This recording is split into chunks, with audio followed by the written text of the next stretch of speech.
Question 20, we've got the first 4 terms of an arithmetic sequence, so we're adding the same amount each time. Given that the 15th term is expressed as 90 plus 2k, calculate the sum of the first 30 terms of the series. Given this is an arithmetic series, we can say that A is equal to k, and D is equal to, well, a pair of these subtracted. Pick this pair. Doesn't matter which, you're adding D each time. So D is equal to k over 4 minus k over 2. And that's the same as k over 4 minus 2k over 4, which is equal to negative k over 4. So we've got A and D now. We can use our results for A and D and eliminate k by the fact that the 15th term is 90 plus 2k. What's the nth term of an arithmetic series? Well, the nth term is equal to A plus n minus 1d. So bringing those two facts together, I can say that 90 plus 2k must be equal to A, which is k, plus n is 15 for this. So this is 15 minus 1. So this is 14 multiplied by d, d being negative k over 4. Pure algebra now.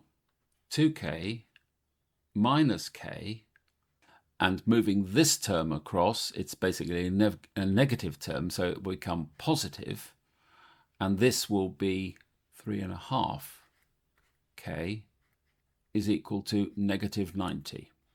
So bringing this all together, we've got 2k minus k, which is k, plus 3.5k, so we've got 4.5k is equal to negative 90, and therefore k is equal to negative 90 divided by 4.5, which turns out to be negative 20.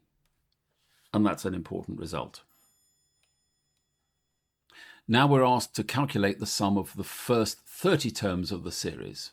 Now the sum of an arithmetic series is n over 2, 2a plus n minus 1d. That's in your formula books, but eventually it goes in and you remember it. Okay, substituting.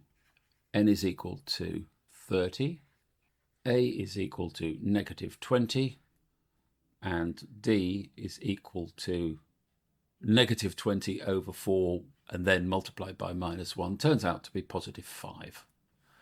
Okay, therefore the sum to 30 terms is equal to 15 multiplied by 2a, which is negative 40, plus 29 times 5. Working that all out, we get 1575. And that's your answer.